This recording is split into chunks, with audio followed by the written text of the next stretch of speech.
So good evening and welcome to the School of Architecture, Planning and Preservation, Maryland's Built Environment School. I'm Don Linebaugh, Dean of the school, and on behalf of the faculty, students, staff, and alumni, I want to thank you all for coming out tonight for what I know will be a great presentation. One in which I am assured that I will be assuaged of my guilt for having an Amazon Prime account. At least that's what Nick tells me anyways. Okay, so it's my great pleasure to be part of the kickoff for the 2019 Colvin Lecture, The Future of Retail, and I want to thank our guest speaker, adjunct faculty member, Nick Egelanian, for being here with us tonight. The last year has been an exciting one for us as we embark on our second 50 years of the school's existence. Our students, alumni, and faculty have won many national awards, competitions, and prizes, the most recent of which was literally just yesterday. I can't announce it yet because it's under wraps, but stay tuned. Including the second year in a row that we won the first place prize in the HUD Innovation and Affordable Housing Competition. So Maryland rocks. Go Birds! Yeah, thank you. The school has recently received approval for several new interdisciplinary graduate dual degrees, and of particular interest to you all tonight, I think, we're in the final approval process for a new and innovative undergraduate major, Real Estate and the Built Environment. We are quickly becoming an interdisciplinary powerhouse and expanding our reach across the globe and through outstanding education abroad programs. We're so proud of the school's accomplishments, a testament to our talented and dedicated students, faculty, staff, and alumni. We are also blessed with an innovative and creative spirit in the school, and it's a spirit focused on making and remaking better places and spaces, better communities, and neighborhoods. Our students come from all over the U.S. and around the world, bringing with them a wide range of interests and experiences. And that diversity is reflected in the quality of the students and in our programs. And a big part of that diverse and creative spirit resides in the Coleman Institute. The Coleman Institute was founded by Baltimore-based developer John Colvin and his wife Karen Colvin to support research, industry outreach, and student enhancements for the Master of Real Estate Development program at Maryland. John believed that the Coleman Institute stood on the cutting edge of real estate education and that the region is an unparalleled laboratory for the study of real estate development.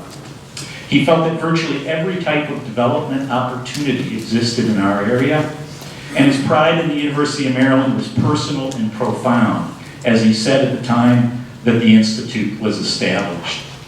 It was a privilege for him to give back to his alma mater and his chosen profession. The Colvin Lecture Series tonight is just one of the many activities and events that the Institute hosts each year, and none of this would have been possible were it not for the generosity and dedication of John and Karen Colvin. Please join me in a round of applause for them.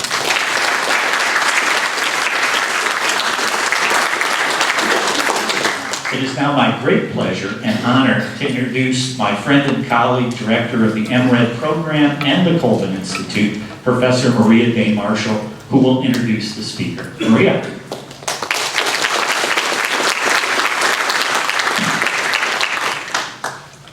Thanks, Don, for the introduction and for your support of the Coleman Institute of Real Estate Development.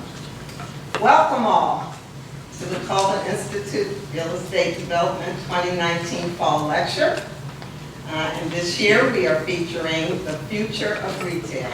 And I think you will find it to be a very interesting lecture. Nick Egelanian is our guest lecturer today.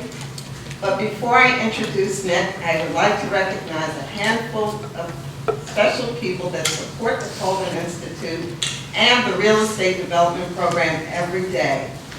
So I'd like to introduce to you Ms. Carrie here, Carrie Chard, and she's outside, who is the director of the Colvin Institute. Tanya Bonsall, Tanya, there she is, who's the assistant director of the Real Estate Development Program. Gerard Moulin, who is the program assistant for the real estate development program, and our graduate assistants, a very special group of people, Raul Chala, Mohsen Tiamori, and Hussam Mansour. Let's give them all.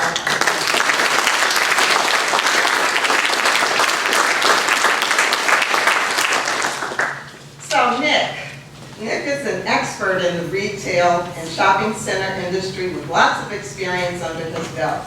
He is currently president and founder of SiteWorks. He previously served as vice president of real estate and new store development for Crown Books, FAO, Inc., Zany Brainy. And at SiteWorks, Nick has involved in such high-profile projects as Amazon HQ2 and Kevin Planck's Port Covington, and with such high-profile developers as Madison Marquette, co-developer of the Wharf.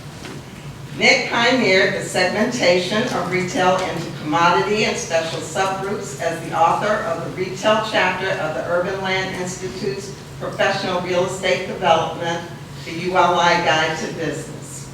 He has for several years been an award-winning lecturer in the University of Maryland Master in Real Estate Development program. Really popular adjunct professor for us. And he holds a Juris Doctor from George Washington University and an undergraduate degree in business from the University of Maryland. So he's an alum, which is cream on top of the cake. So without further ado, I want to introduce you to Nick Egelanian.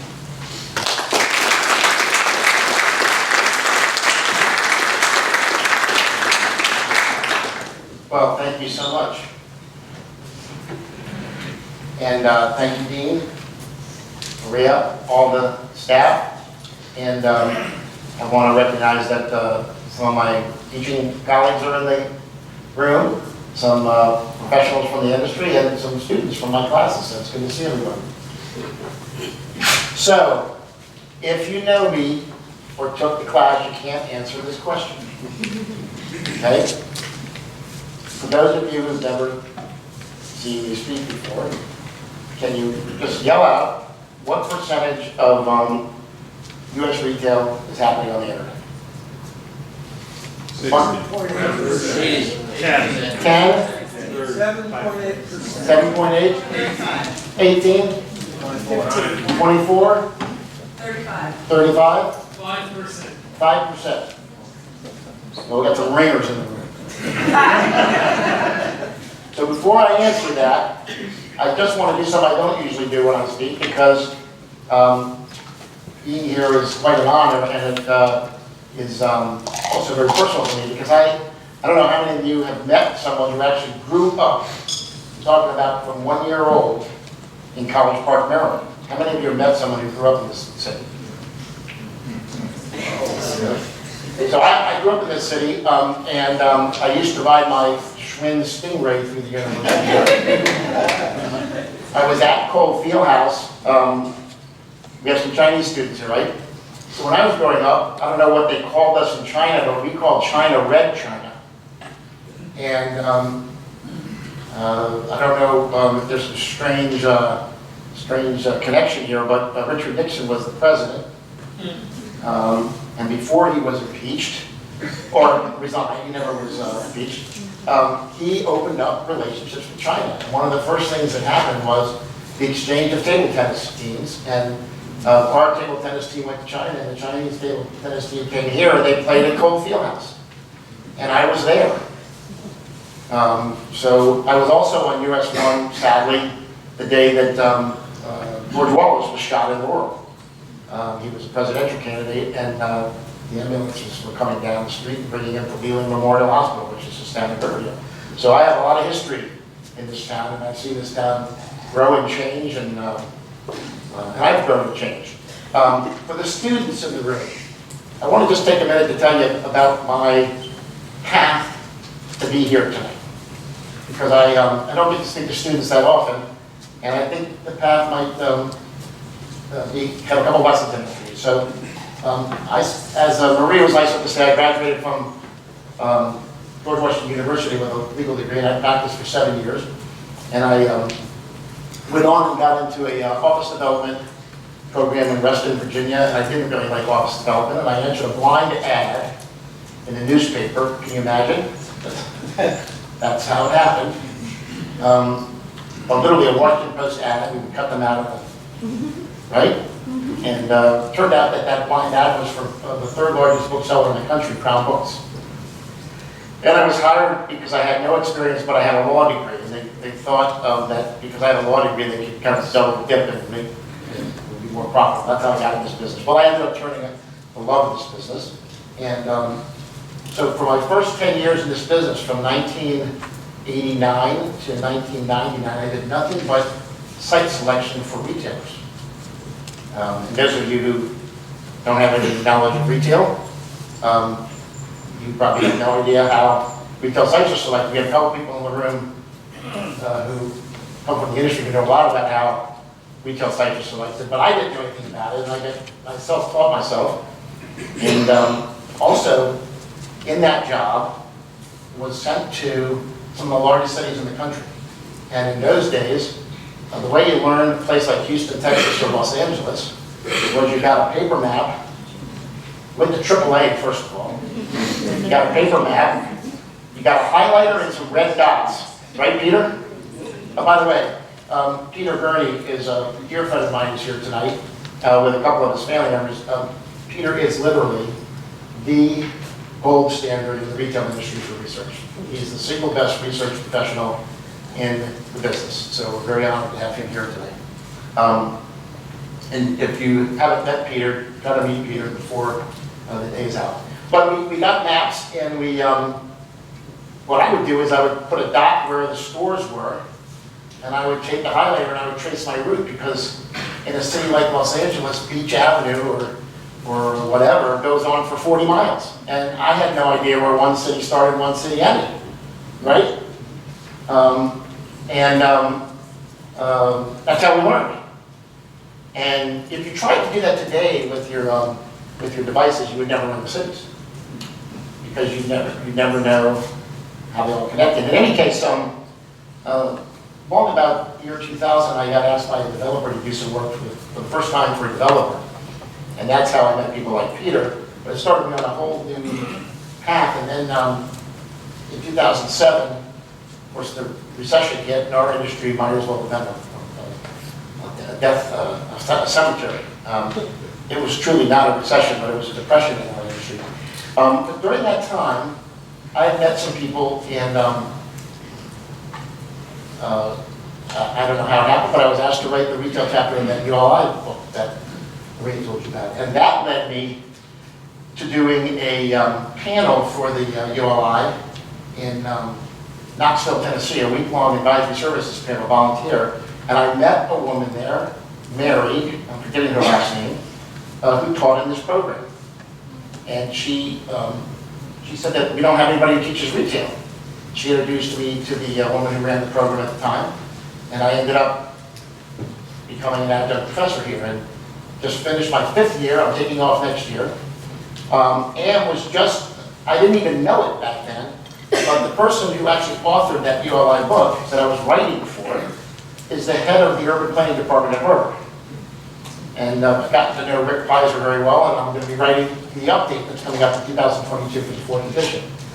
Why do I tell you that? Because all those strange events, like who knew that I would do work for a developer that would lead me to meeting some people who introduced me to someone who knew something about the ULI.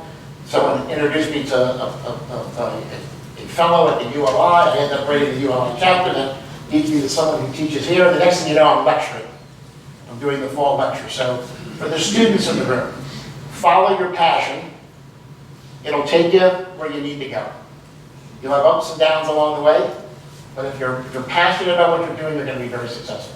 And I'm passionate about retail, and for all those percentages that came up, the answer is 10.2%. And I know there's ringers in the room because when I ask that question to most non-commercial audiences, and on the first day of my class here, the answers always come back between 25 and as high as sometimes 80%.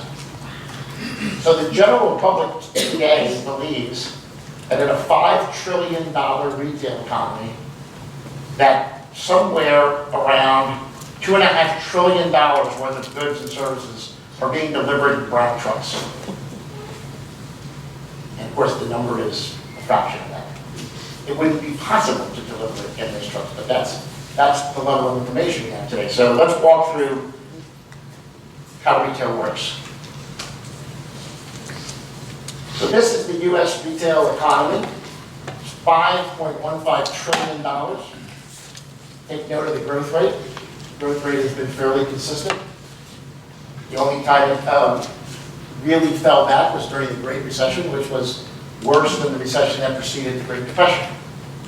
And when you see a dip like that, or some of the sub-dips, but particularly that dip, that means people are suffering. Because 80% of U.S. retail is what I call invisible retail. It's the stuff you use every day that you don't even know you're using. But it's basically what you wear to work, it's what you eat, it's what you clothe your kids with, the diapers you buy, the butter, the bread. So when you see a dip like that, that means people are not buying the things they have to live. So there's suffering going on when you see that. Whoops. Okay, so this is what we're all familiar with, right? It is a mess. It's a retail apocalypse. Stores are closing. E-commerce is killing us. Foot traffic is declining. It's a mess. And in fact, there has been a long-term trend. This is a chart from a dear friend of mine from August Partners, David Lobaugh, who's not here tonight. But as you can see, following the blue and the red lines, shopping center per capita sales have been going down. And this is prior and during the Great Recession, so part of that's related to the Great Recession. But there has been a decline in overall productivity of retail real estate. That does not mean that retail is not healthy. That's a very important thing I want you to take away from today. Retail is very healthy in the United States. However, we have more than we need, and there's a good reason for that, and so productivity is down. And it's not because of Amazon. Anybody want to guess? We're way ahead, but as long as we're there, what percentage of U.S. retail do we think Amazon is controlling?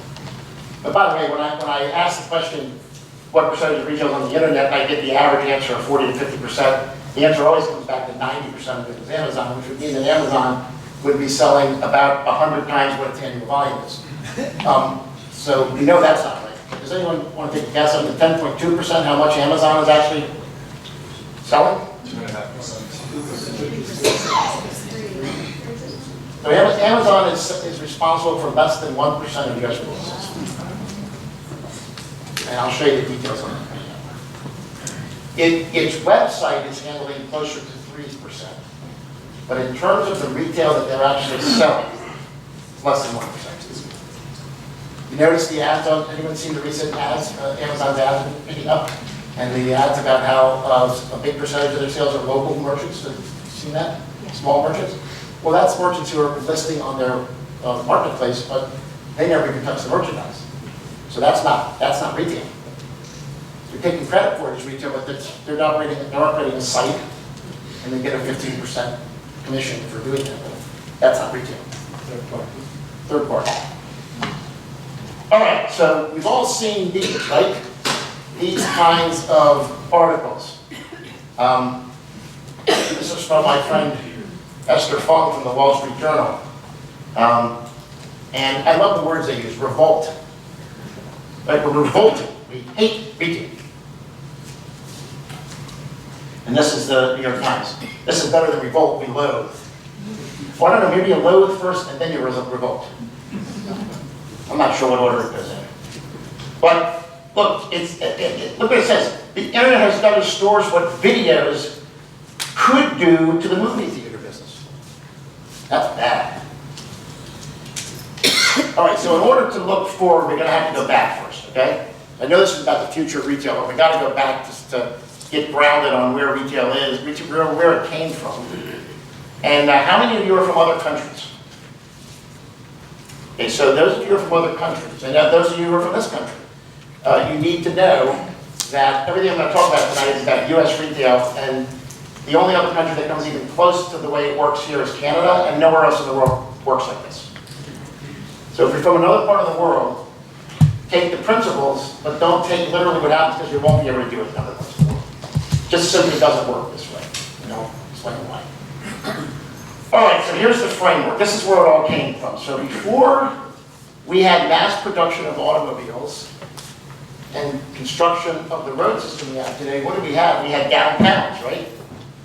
And people shopped in downtowns. And the primary driver of downtown shopping was the department store. And the primary way you got to the department store was you either walked, or you took a subway or a trolley or whatever. And what happened in the 1950s that changed all of that? Highways. So if you want to take one fundamental from this lecture, as goes the automobile, goes the shopping business. There was no shopping center business before mass production of the automobile, there were just downtowns. And so if there's a fundamental change in automobile, and just to talk about fundamental change in the automobile, right? You can see a dramatic change in retail. So we became an automobile-based country, unlike anywhere else in the world. And this is what we built.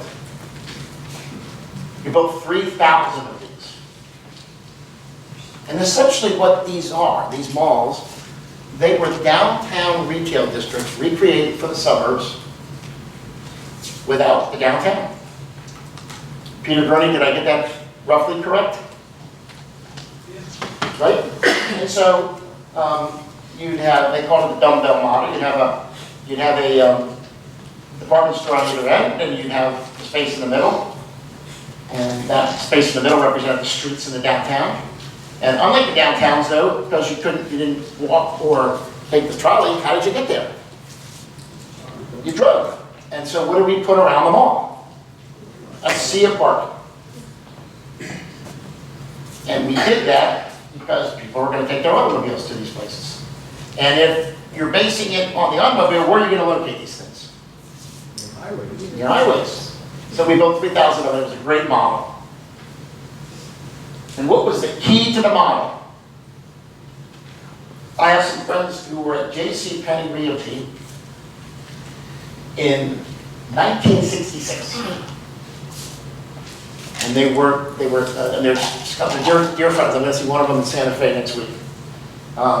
He's retired, picking peaches off his peach tree. And but he was sent to California back in those days, and they would go and see where the roads were going to go. They knew the people were going to go there. The department store was the way people bought. It was called a department store because it had a lot of departments. In fact, it had as many as 100 departments. Some of them had 150 departments. You wouldn't think about that in today's modern department store, but Sears, Penny's, and every city had its own name. We had Woodard and Lothrop. Philadelphia had Wanamaker's. On the West Coast, they had Broadway and others. And if you go to Amazon, you can find over 100 books on different department stores, each with their own store. But they had lots of departments.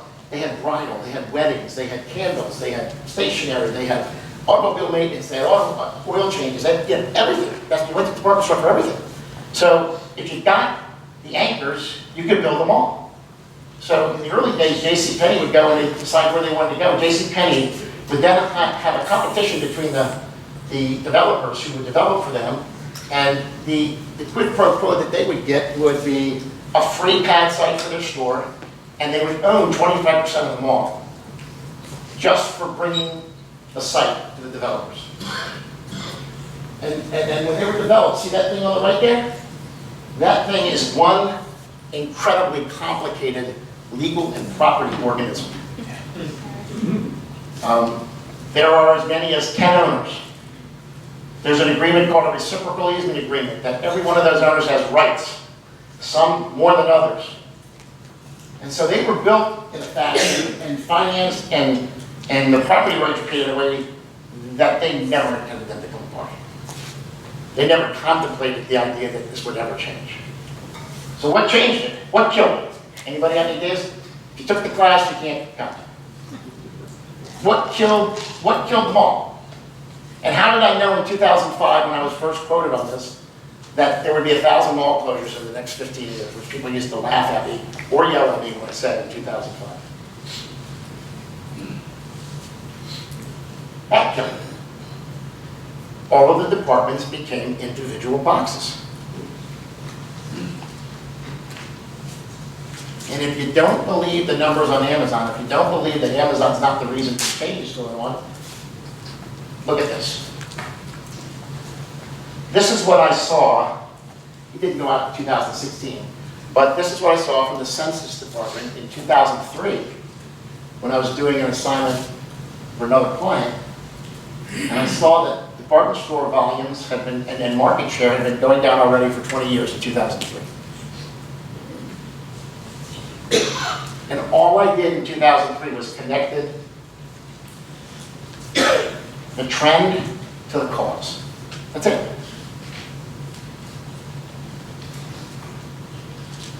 It sounds so simple. It really was very simple.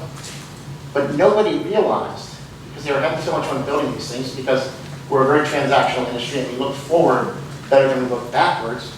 Nobody realized that every time you built a Home Depot or a Bed Bath & Beyond or a Best Buy or a Jiffy Lube, that you were taking one little additional drop out of the strength of the department stores.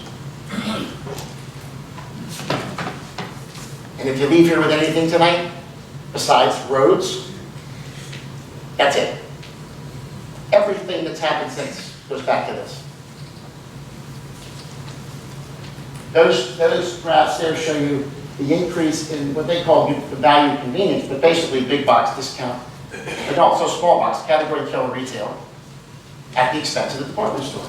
So all I saw in 2003, started talking about in 2005, was that this was a trend that I didn't see any reason that would stop. I mean, we were in full motion in 2003. We were still building 250 Home Depots a year, 250 Walmarts a year, and blah, blah, blah. It wasn't until 2007, 2008 when that part ended. Okay? And so this takes you a little further.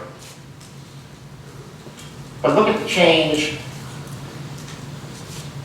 in the percentage allocated, the percentage penetration for soft goods by 2006. In 2006, Walmart had 9% of soft goods. I don't think anyone even knew Walmart was selling soft goods.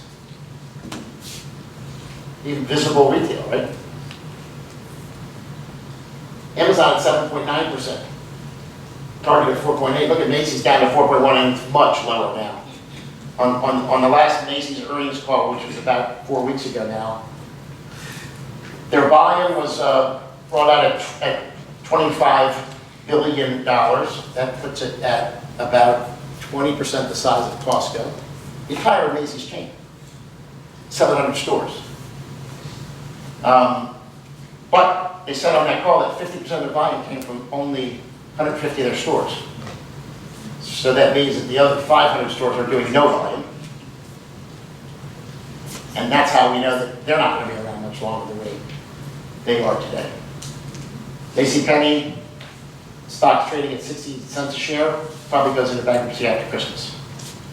We are at the end of a 40-year process here. And this will show you another view from 2007. This takes you from where that chart did to just a couple of years ago. From 2007 to 16, look at the change in the value. This is market capitalization of TJM, which is TJ Maxx, which operates TJ Maxx, Marshalls, Home Goods, Home Sense, Sierra, Pacific, versus department stores. Department stores on the left are the bright blue and the bright red, and look how small they've got by 2016. They're literally, they're rounding errors in retail. So all the talk we get, CNBC will give the same amount of coverage to Macy's earnings as Walmart's earnings, and it helps perpetuate the misinformation that's out there. But the department store business is effectively done today. And you can take to the bank that JCPenney's going out of business, and Macy's will have to be a third the size it is if it survives at all. Sears is out of bankruptcy, but in a liquidation. It's being liquidated. So the department store business is a thing of the past. We don't want to confuse the fashion department stores with what were full-line department stores are. Fashion department stores like Nordstrom, they never were full-line department stores. They're fashion stores. They have a whole different pedigree and a whole different past and future. With full-line department stores, which represented the backbone of the industry, we basically built them out of business over the last 35, 40 years. And we did it. Amazon didn't do it. We were halfway through it. We were two-thirds of the way through it before Amazon even got started. So, we're done with the past. Had a little bit of the past. Now let's talk about how it works today. Because that past was disrupted, not by Amazon, but by the boxes we built. And everybody see that center there? Does that look familiar to you? See a center like that? Shop in a center like that? Nobody has any idea they exist. We shop them every day.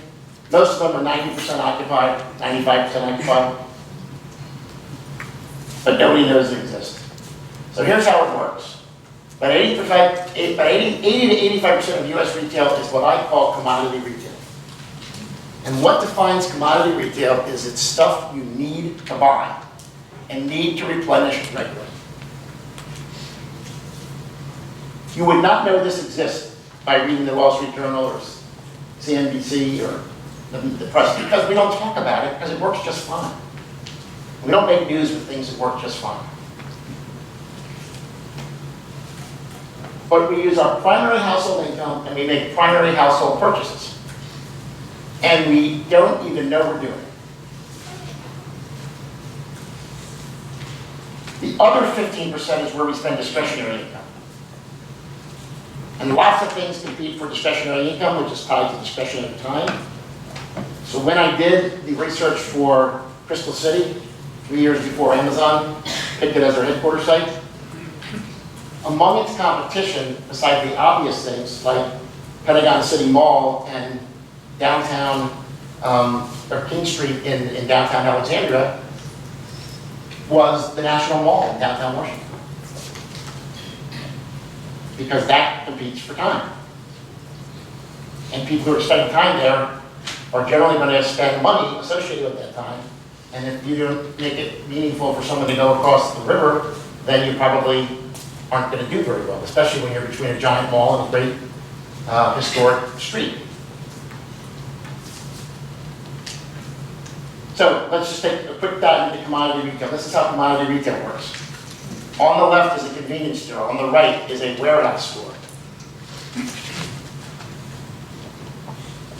Commodity retail in the United States is organized around a trade-off between price and convenience. The more convenient, the higher the price. The less convenient, the lower the price. It is the fundamental way that U.S. retail is organized. U.S. commodity retailers completely understand it. They don't need our help. They know their trade areas. Everybody know what a trade area is? Trade area is the area in which a store trades. So the 7-Eleven might only trade 6 blocks, quarter mile. The average Costco is going to trade 15 miles.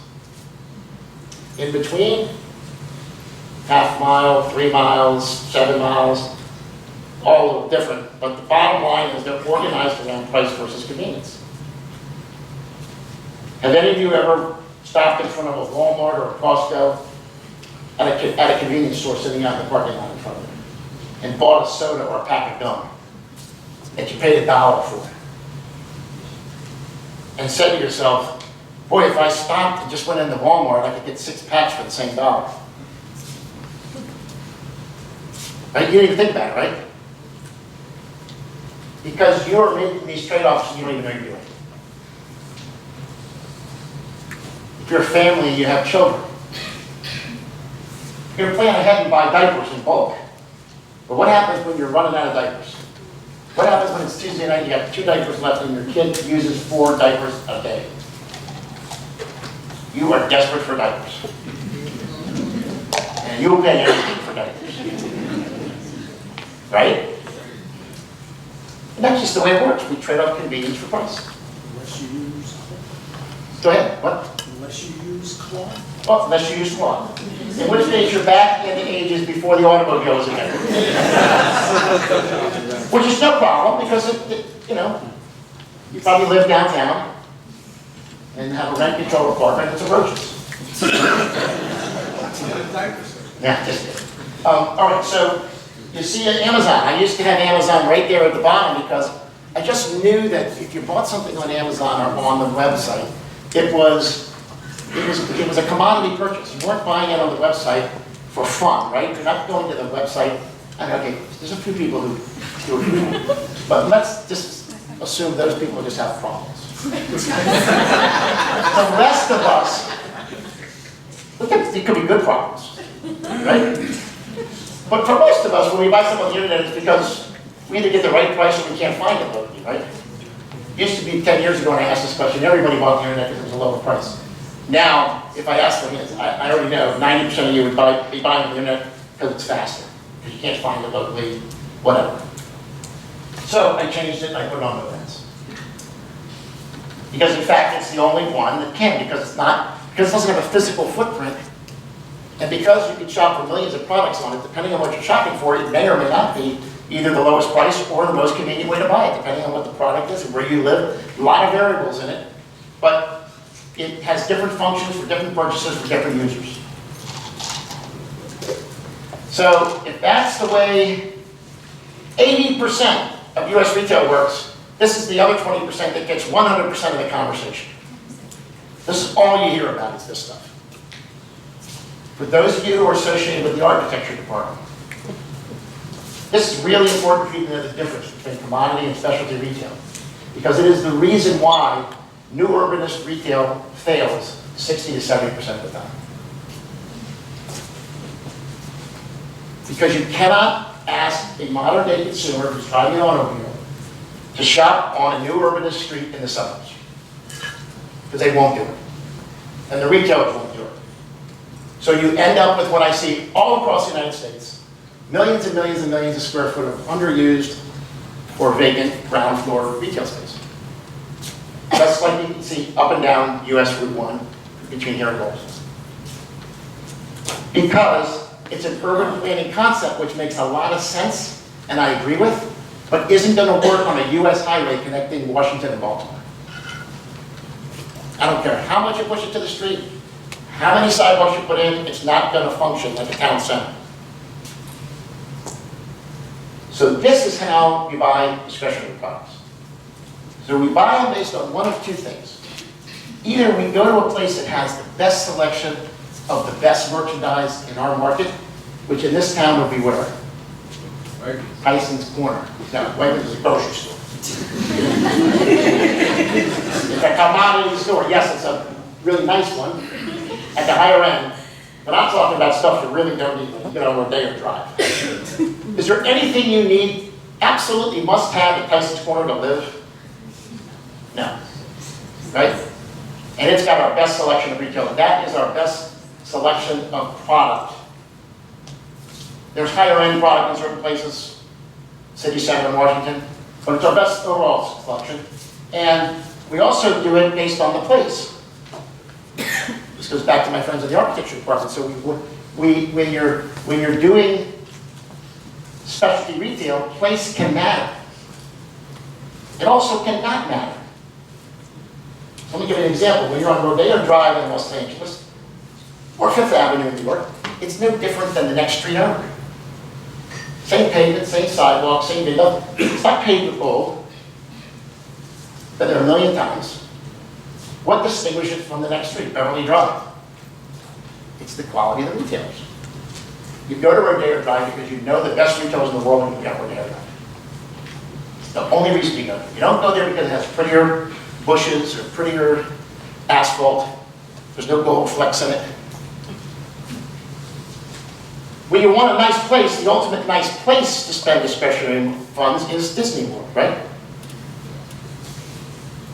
And let's go through what Disney World is. You drive there, like any shopping center. You park in a remote parking lot. That's not going to work for groceries, is it? You get in a tram with a mouse on the front of it. The tram takes you a mile away where you then deposit $500 for your family to go in the gates. Right? And once you get in through the gates, what do you start doing? You start spending money on retail. And you overspend, you get poor quality, you stand in lots of lines, and you leave happy. It's the ultimate specialty shopping center. And why do I say that? Because if you build an extraordinary place, you can actually deliver an inferior product. The actual stuff you buy at Disney World is fairly inferior, plastic hats and cheap t-shirts, but they've made such an incredible place where trash disappears before it hits the ground, right? So the point I'm trying to make is that place matters, and in 1% of US retail cases, you can get there by having Rodeo Drive or Disney World. In the other 99%, you got to do something in between. You got to offer a little place and the little shops. And that's where all the mistakes happen. And we have a huge failure rate. Right, Peter? Yes. We have a huge failure rate in specialty shopping because they're hard to do. Because you can't follow the format of the regional mall. Regional mall format doesn't work. And if we get people all over the industry who are still using regional mall research techniques, if they're not adapted to today's world, the techniques that you use for regional malls will give you the wrong answer for these types of centers. So here are the 5 basic formats for specialty retail in the United States today. Everything from a couple hundred malls that will survive, not because the mall format is relevant, but because their merchandise is best in class in the market. Their trade area will have gone from 250, the mall will go from serving 250,000 people to anywhere from 1 million, even to 10 million in some cases in the extended trade areas, because people will come from a long way. So what they've done is, they've expanded the area they serve disproportionately for the reduction in number of visits, because people aren't going to visit them as often as they used to. So the trade area gets bigger, more people come, but less often. And for the value of the sales to be high enough to still support that mall, you've got to be selling discretionary merchandise at the high end. So that's why a couple hundred of those will survive. Besides that, we built mixed-use centers, right? We have outlet centers, which are coming closer and closer into the city. We have one 5 miles from downtown Washington, right, at National Harbor. We have theme parks, but theme parks go with attractions. You're spending the same money you would spend at a specialty shopping center when you go to the racetrack, or when you go to a ball game, or when you go to the casino. If it's discretionary income, discretionary time, it's competing for the same dollars. And let me say something about those dollars.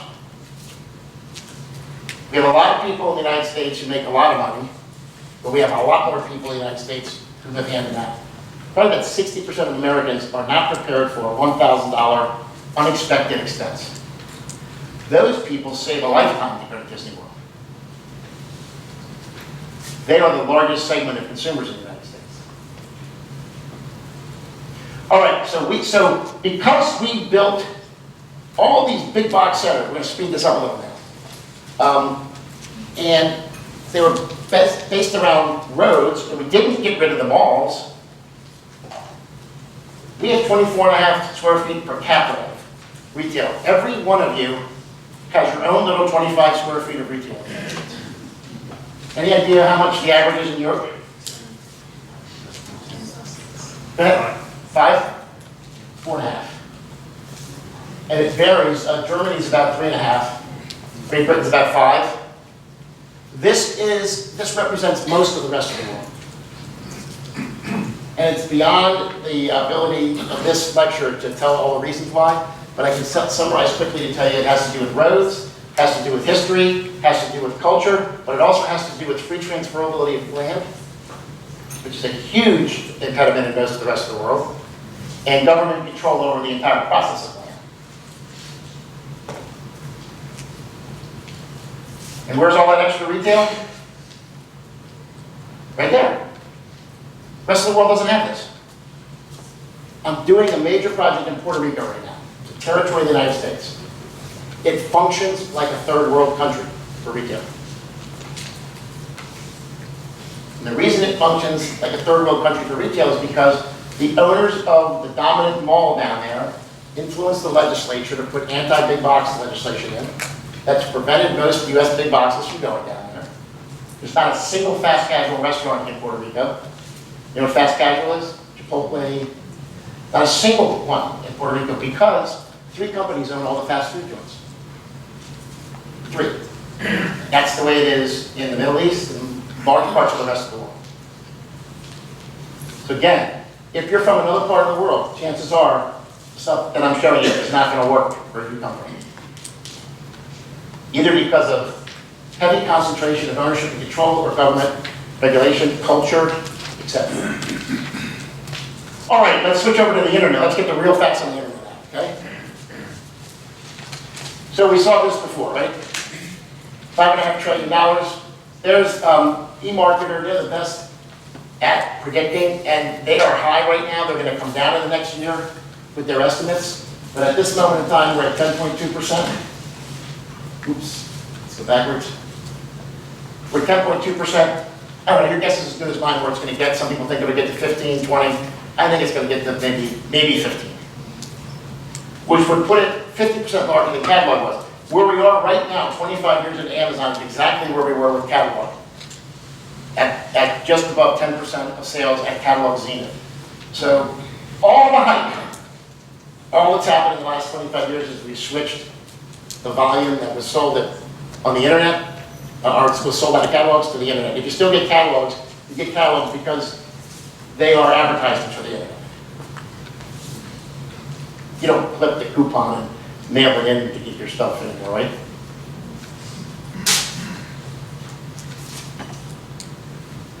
And I just wanted to point out, because there's one time a year when the media loves to talk about the growth of the internet. When is it? Cyber Monday. No, it's all, well, Cyber Monday, yes. It's always between Black Friday and January. And you can see why. These are annual years, okay? It always peaks in December.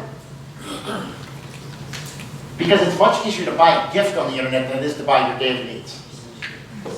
So people disproportionately spend on the internet during that period, and the industry loves to talk about the trend. However, if you listen carefully at the end of last year, Amazon comped at less than 10%. Amazon, which had bought Whole Foods comped at minus 3%. And if you've noticed, Amazon since then has come out with a low-income credit card. It's changed its prime from 2 days to 1 day. It's also raised its prices. It still doesn't make money after 25 years. But growth has really ground to a halt with Amazon. And we were on that 3-4 years before it, simply because we knew that at 60 million Prime members, with an average of 3 household members having access to a Prime account, 180 million Americans had access to Prime, and knowing that most of America can't even afford to pay for Prime or buy on the internet because they don't have a credit card or it's maxed out, we knew that they were pretty much tapped out 3 years ago. And that's exactly what we see. So here's the real numbers. Blue is brick and mortar. You see the red? The red is where Amazon resides, electronic shopping and mail order. Now the red is subdivided. See the green on the bottom? That's where Amazon resides. So the most you could be is 3.7%. But when you subdivide that, these are 2017 numbers, 18 percentage-wise, not much different.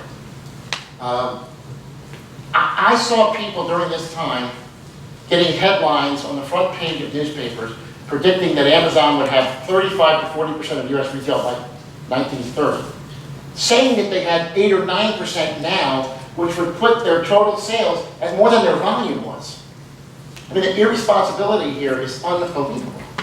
And the irresponsibility of the reporters who don't check the numbers is unbelievable. But in 2017, the numbers were 179 billion in sales for Amazon, of which 79 billion is retail. But of that 79 billion, they include some things that I don't think are retail. Because retail, in order to be a retailer, you must buy wholesale and sell retail. You must have the risk of price and the risk of inventory. And they don't have that risk when they're doing fulfillment or selling on the marketplace. So we believe that in 2017, their actual sales were about 49 billion, which would have had a 0.74% of US retail sales. Shocking, because the average American thinks it's about 50% of every retail dollar. So instead of it being 49 billion, the average American thinks it's 2.5 trillion. Just a minor error. Rounding error. Now they are making money, so they're very clever, because now you hear about increases in certain things, including profits. They're very profitable. Don't get me wrong, I'm a huge Amazon Prime customer. If you want to send me 40-pound bags of dog food at below what I can buy in the PetSmart and absorb the shipping, have at it. I can deliver those 40-pound bags to my front door all day long. Especially since I'm out of town and they're coming, and I come back and I got my dog food. You ever go back to try to ship one of those 40 pounds of dog food back? You better come up with a good reason why that thing was bad, because if you're paying for it yourself, you're never shopping on Amazon. Anyway, they do make a lot of money, but in 2018, they incurred almost $30 billion in shipping costs. And it'll be up this year. Does that sound a little bit off for $50 billion of retail? And we know why they don't make any money. And probably never will. But they're making money other ways. Advertising. They are the largest gaming site. And they're really competing with others for control of the consoles in your house. They're the largest cloud computing company in the world. How did this retail company quietly become bigger than Microsoft in cloud computing? And I always said, if Walmart really wanted to compete with Amazon, they would not have bought Jet. They would have bought Microsoft. Because they're the number 2 web hosting site. Number 2 to Amazon. So you have to make this available to others of you, but the profits are rising. The profits are rising from non-retail sources. That's what these 2 graphs tell me. And here is, oops, there's a number missing there. What happened? Let's try that again. Okay, somehow the 500, which was there when I tested this earlier, is gone. But Walmart is 500 billion in U.S. sales.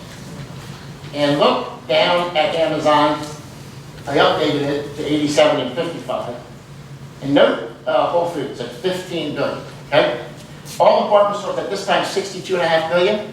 That puts the department store entire industry, several thousand stores, at a fraction of the size of Costco. And let me make that even more stark for you. Macy's is a $30 billion a year company, or 25 billion, heading lower, losing about 5% market share every year.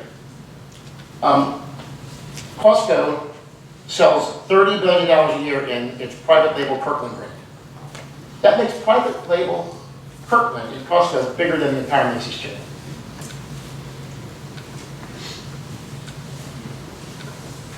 All right, let's talk really quickly about what's the largest category of retail sold on the internet. Largest major category. This is like, electronics or cars or gifts. What's the largest, what has the highest percentage of its sales coming from the internet? Apparel. 30%. Now, apparel is growing at about 3% a year. What do you think the fastest growing category besides dollar stores is of brick and mortar retail for the last 5 years? Apparel! Now, how does this make sense? We've got a category growing 3% a year, 30% of it's on the internet, and we're building stores faster than we can get the blocks up. What's going on? So you return at the store? No, that's the most common answer. So you get the award for the most common answer. Which means you're thinking at a high level like most other people with what information you have. But think about it. I've already given you everything you need to get this answer right. Discount. No. Experience. No. No. No. Look, this is numbers. 30% of the category is happening online. It has to be coming from brick and mortar, right? And it's only growing at 3% a year, but we're building stores like it's growing at 10% a year. Oops. It's all coming from the department stores. The brick and mortar discounters are eating what's left of the department store apparel business. That means they will stop growing as soon as they're done eating what's left of the department store business. Which means if you're a shopping center owner and you're counting on TJX and Marshalls and all that, you got 2 or 3 years left. Same thing with all the cosmetics, Sephora, because they're eating the only other category that's left, which is cosmetics. The counters. So we got what's left in the department stores. When they got rid of those 150 departments, over the last 30 years, the entire thinking process of the department store business was, let's throw more clothes in there. Because we can't think of anything else. That's all they did. They threw more clothes in, and we kept putting these discount places, and that's why that happened. All these guys don't think that an internet presence is that important. Yes, some of them have websites. They're small parts of their sales. Some of them don't have websites.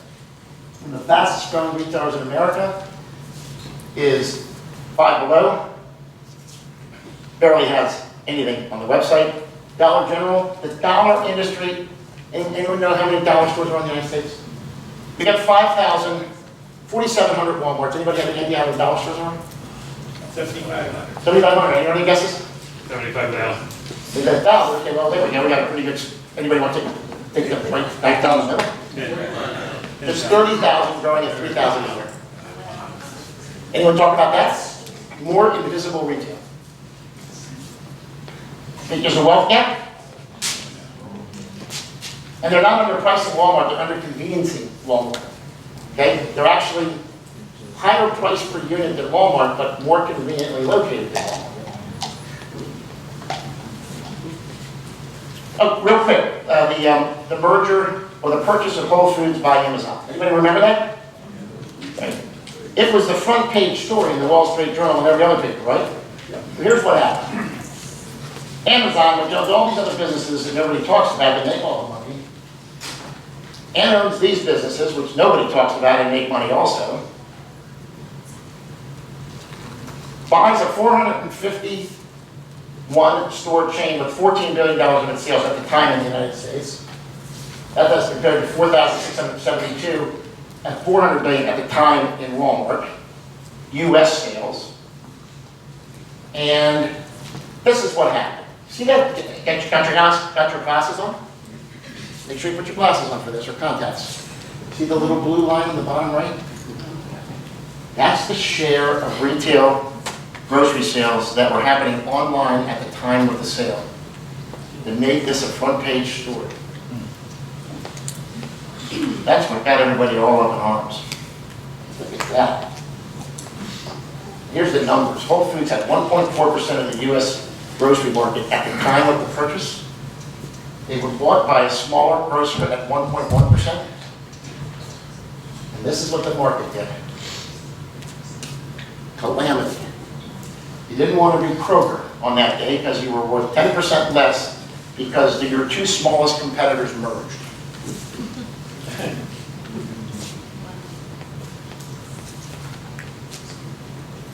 And Whole Foods was going to cut prices, right?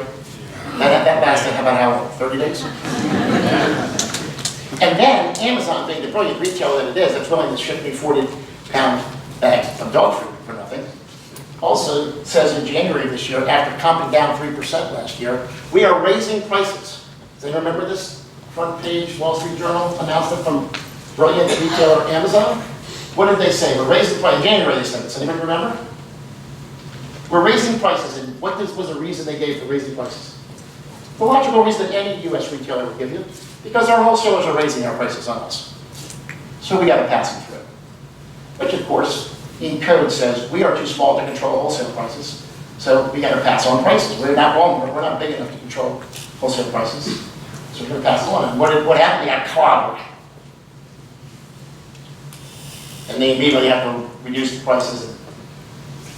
They don't know that much about retail. They know a lot about running warehouses and shipping. They're learning retail. But here's what the market reaction was for the industry. So how many of you seen this in the last year? Right? I just, last week, in Hartford, toured Royal Able, which owns Giant. I toured their beta testing internet distribution center, which is attached to one of their stores just south of the airport in Hartford. God, for me, I tried to get there on the day of the plane crash. If any of you saw there was a plane crash on it, so I could go to Boston and get there. But think of the schizophrenia of this, okay? Why do retailers put self-checkout in stores? Why do they put self-checkout? Labor costs. Labor costs, cut labor. Okay? Why do they put pickup in at the same time? So that we can offer certain of our customers personal shoppers for free. Let's take all the labor that was operating the checkouts and let's devote them to the few customers who want to buy the 1.1% of U.S. groceries that are sold online. And let's have them run around the store and do it for free. So now I can get 40-pound bags of dog food, or I can just get people to shop for me at the grocery store. All for free. This is the most crazy thing in the world. That Wall Street is killing because everybody on Wall Street is an analyst, lives in New York, has no idea what's going on in Topeka, Kansas. But you're seeing this all over the country. They're getting their financial blanks handed to them. They're losing hundreds of millions of dollars on these delivery things. And I just saw the prototype. You're going to see it later. I got a picture of it. We'll talk about it later. They ain't never going to make money with that either. They can serve, on average, about 100 people out of a day. We can see what's involved. And just one last thing. So Amazon has figured out they don't know how to do that so well. So, of course, you all saw the announcement earlier this year that Amazon is going to open up a new grocery concept. And reportedly, the first one will open in Topanga Plaza in Los Angeles sometime early next year. I'm going to Los Angeles in 2 weeks. I'm going to go there. Last I heard from the reporter, as to the phone who reported it, she could not verify because they are so secret. Now, at which point are they going to have to put a sign on it?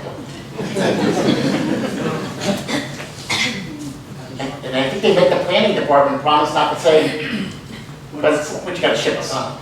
Or maybe it's just going to be the store with no sign. By the way, I was involved in breaking that story. And the reason I was involved in it was because somebody did something very stupid. So I want to pass this lesson on to you. I was at a conference in Austin, Texas, in early March of this year. And some person who had too many drinks at the bar said to a friend of mine that I was walking by the bar with, his colleague wasn't here because he was back in Chicago working on the Amazon program. And I said, "Oh, you mean Amazon Go?" He goes, "Oh no, Amazon Grocery."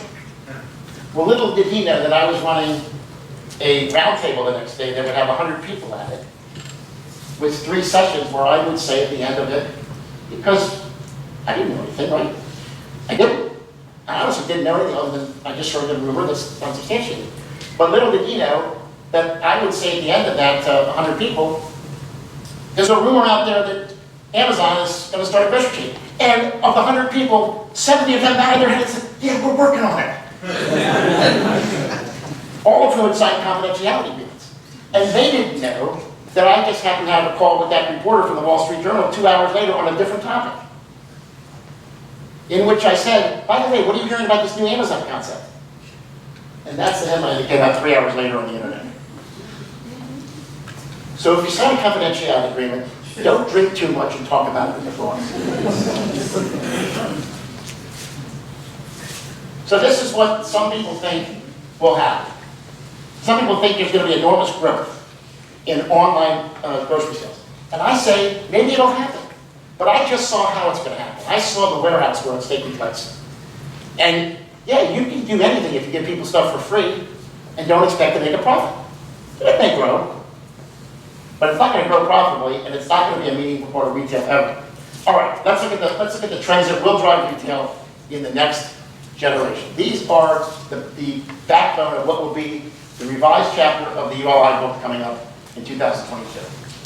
First is the complete obsolescence and failure of the mall business, except for those 200 malls I told you about. We are there now. The financial markets have completely discounted these.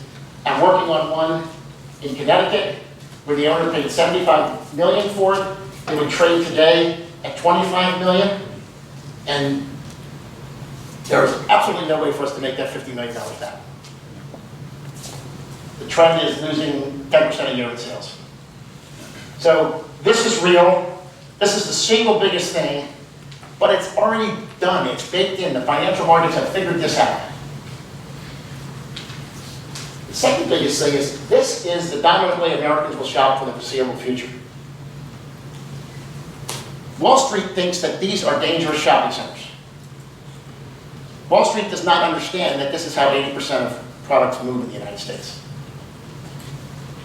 So they only want to buy these on the coast because they think it's great risk to buy these in Milwaukee and the rest of the country. Just like, certain candidates don't think it's important to go to those places. I mean, we are literally a country of two worlds. So it's not that they're going away, it's that growth is stopping. We've had 30 years of growth at 4 to 5 times population growth, and now it's a mature industry. And unlike last time when we were replacing the mall business, there's nothing to replace this. This is the way it works. And no, Amazon is not replacing this.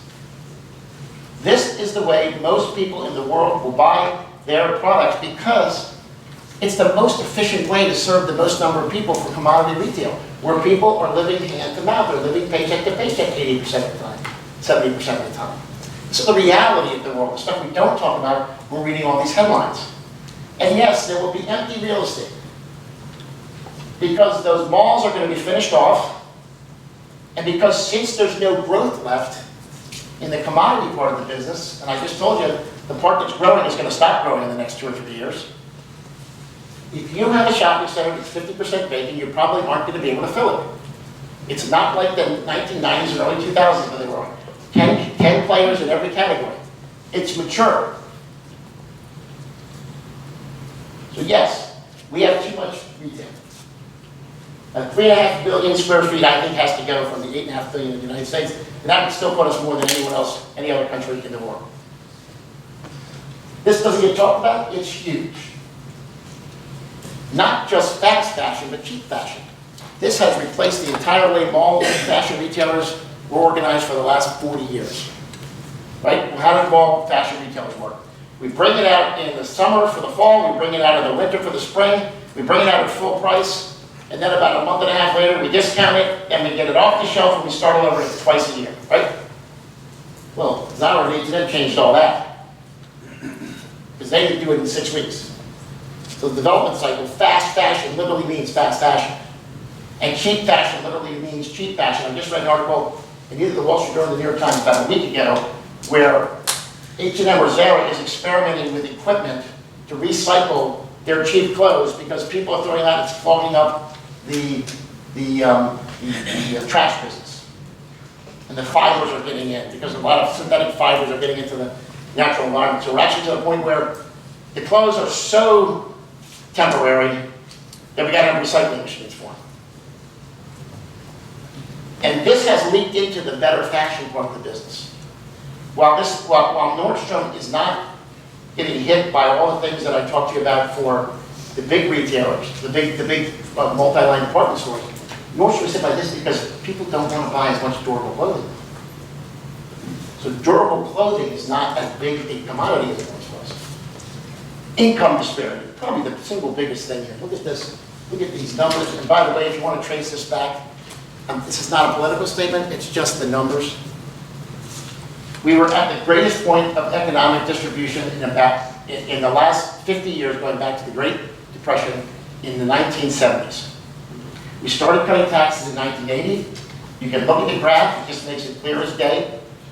The amount of the tax cuts equals the amount of the deficit equals the amount of the wealth transfer. We have been transferring wealth via tax cuts for the last 45 years. It's just the numbers, folks. And that's where it's put us. And it will get worse and worse and worse, and you will continue to see more dollar stores being built. That you can count on. shifting consumer preferences and demographics. Millennials are finished consuming. I'm sorry, baby boomers are finished consuming. Sorry. Jeez. Millennials was about to say, I was believing them, kind of, until just now. Millennials have barely started consuming. Baby boomers had children at 22 years old. Millennials, if they're having them, are having them at 30, 35 years old. We don't know how they're going to act yet.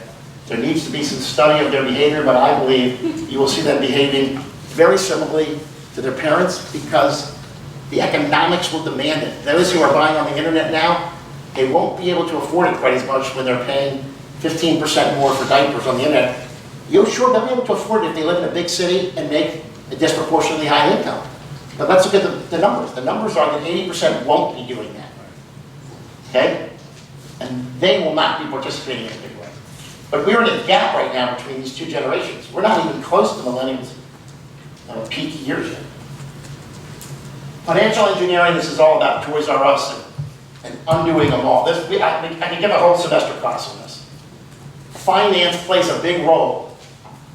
The big mall companies are disincentivized to actually reinvest in their properties because they're organized as REITs, R-E-I-Ts, real estate investment trusts, which are required to distribute virtually all of their earnings as income. They are valued as bonds. They are traded as a riskier version of a treasury. They do not get rewarded for investing long-term into their assets.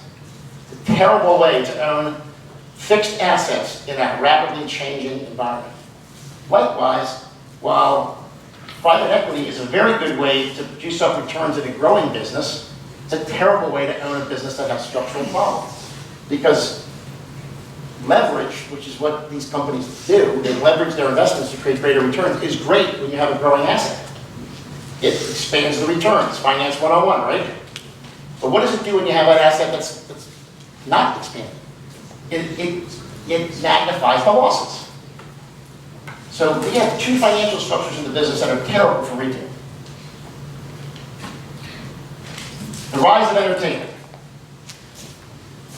That is, those two pictures right there are of a mixed-use center 3 miles from downtown Boston that has all outlet, soft goods, and entertainment in it.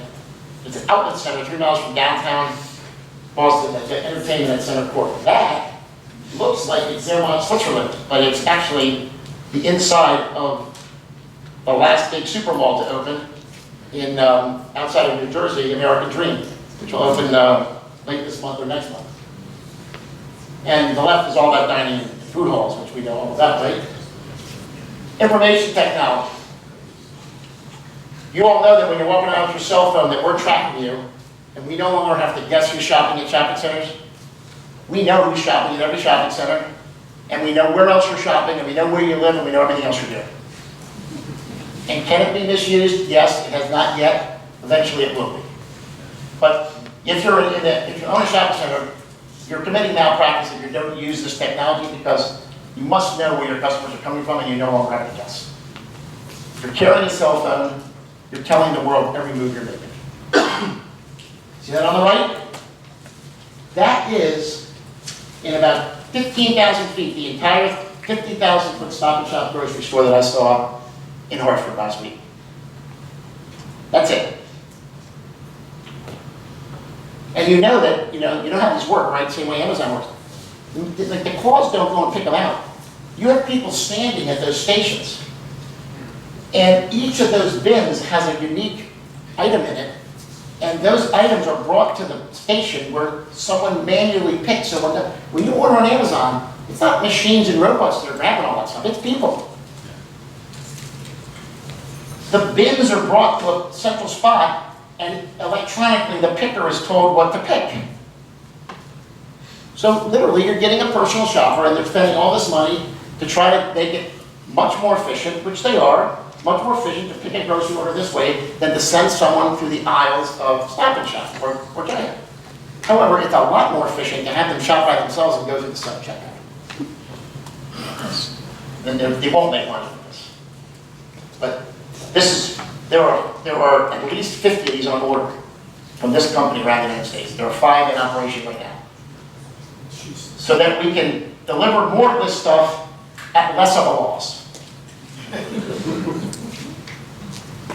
All right, real quick and we're done. The 5 greatest mistakes in retail history. Ready for this? There's actually, I'm gonna expand to 7 in the near future, but these are the 5 before the last bit. Who was Amazon before Amazon? Any guesses? Sears owned the Sears catalog. They were Amazon before Amazon. They sold it almost the same year that Amazon started. Brilliant move, number 1 in retail. By the way, they also owned CompuServe before AOL set the world on fire with You Got Mail. So Sears was really on their game. Who abandoned their flagship stores in favor of big box? They had the number 1 market share of retail in the United States at the time. They saw what was happening with big box retail. They started buying all these big box companies, and it didn't work out so well for them. Any idea who they were? Anybody in my generation remember who was Walmart before Walmart? Kmart. Kmart got spooked by all this. Folks, we better start buying big boxes. The big boxes weren't a threat to Kmart, they were a threat to Macy's. And while they were out buying all these big boxes, Walmart passed them by. And they could never catch up because Walmart's technology allowed them to put paper towels on the shelf at 3% lower cost than Kmart. So Kmart was destined to a high-low pricing scheme, which Walmart creamed them on. Huge mistake. Who bought into a failing retail category instead of selling? This is my favorite one because the chairman of this was on more covers of more magazines in a 2-year period than anybody in the entire world. He was so busy getting his picture taken that he just had no time to run them. Macy's. Macy's bought May Company well after I saw the graph that said that retail sales in department stores had been declining for 25 years. If one member of the board of directors of Macy's had looked at that graph, they would have never gone through with that purchase. Who confused the customer when they combined a commodity and specialty retail strategy to save their retail chain? Brilliant, arrogant retail executive number 1. Ron Harvard, who was brought in from Apple with Target background, who says we're going to go to everyday low pricing, which puts them in competition with who? Walmart. With lesser real estate, JCPenney. But wait a minute, we're not done yet. Let's put Sephora and shops within a shop in there so they can really confuse people when they come in for their everyday low pricing and find that they can also buy Sephora stuff at a very high price. That didn't work out. They lost 35% of the sales overnight. And who's making the 5th greatest mistake in history right now? This is my prediction. I started making this prediction 4 years ago. At the time I started making it, the markets had bid up this company by 40%. I don't know what it's at now. I don't care what it's at now. That will have a bad ending. Walmart. What do we hear about Walmart? Bonobos. Jet. We hear about every quarter about their internet sales. They never talk about profits. They only talk about sales. How long will it be till Wall Street demands profits from something that we know cannot be profitable? Because Amazon can't figure out how to make it profitable. How in the world is Walmart going to figure it out with their culture that's not about this? Okay, got one more quick thing and we're done. And I've run long. Remember these? Well, in the spirit of the day, they were fake news.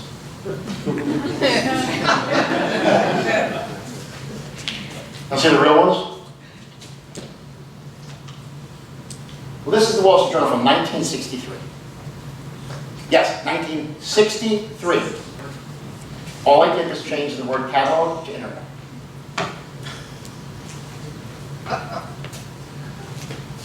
How's your self-esteem right now? This is the New York Times from 1993. This is almost at the exact moment when catalog had peaked. Same thing, I just changed the mail order to internet. And we've run late, but I'm happy to take some questions either here or privately. There must be some questions in the room.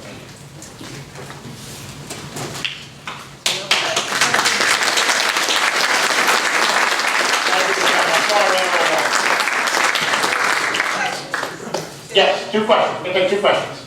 Yes, sir. And what's your take on the outlets?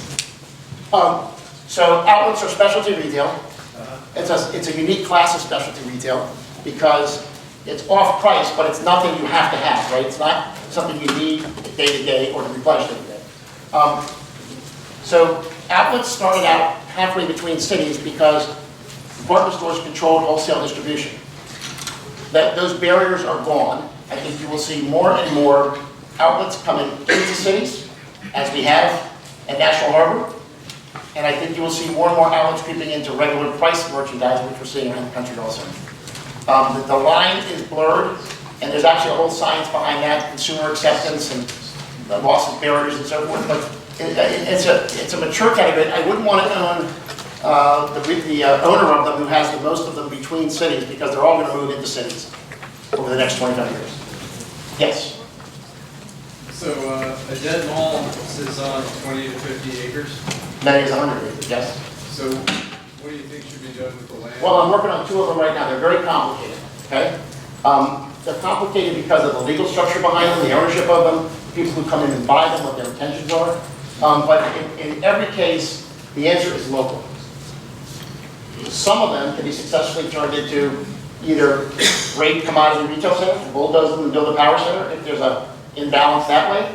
Others of them can be turned into great mixed use, and others of them don't want to be retail at all. I live in Annapolis, Maryland. It has one of the great imbalances of retail in the entire United States. We have 1 million square feet less commodity retail than we need, and we have about 700,000 square feet too much specialty retail. And Prudential owns our main town center and hired a bunch of people to work on it who are doing the wrong things. Because they don't know what's up here. They're using the wrong measures. Because we have a mall that's 500,000 square feet too big. It'd be hard to make a town center work under any circumstances when you're competing with a mall in a historic downtown with water, right? So the answer is really dependent on the city. I'm working on one in Connecticut right now, and I'm working on one in Michigan, and each of them have different answers. Take one more against what I'm supposed to do. On mall redevelopment, with all the anchors owning their own space, or owning their own land, how are they going to come to grips with selling? So it made redevelopment extremely hard up till now. And you saw almost no national development companies successfully doing it. It was almost always regionals. Regionals who understood the market, who understood the uses best. Some of them would go in and buy positions where they would actually buy department stores, so they had a seat at the table in the negotiations on the reciprocal easements. What's happened in the last 12 to 24 months is 2 things. The commercial mortgage-backed security market, CMBS loan market, which most of these are financed in, has collapsed. So you cannot refinance one of these malls anymore. Okay? Second of all, the resale market coming out of what's called special servicing. Special servicing is where property goes when they go into default when they're held in a CMBS. It's a trustee arrangement. Tom here knows all about that. He works in it and teaches it in the school here. That market has pretty much ceased also because the lenders no longer believe there's any incentive for holding on to these things. So when JCPenney goes, a friend of mine who just came out of CBL, one of the secondary mall owners that's really exposed, thinks that in most cases the lenders will skip the entire process and simply write them off. So they're going to move faster in the future because basically they're trading at land value. Here's in Gaithersburg, Lake Forest Mall is rapidly going under. All the anchors are closing, but each one of the anchor stores owns their property. Right. So now you're negotiating as a redevelopment play. You've got to get all those entities together. Sure you do, but what could also happen is you could also buy individuals of them and do certain things on them individually if you can get around the reciprocal easement. So it's a complicated game, but the values have fallen precipitously. So the ability to assemble them is getting much easier. But you're also getting a lot of vultures in who are all over this stuff, buying them for yield and other reasons. So it's very complicated. Thank you very much.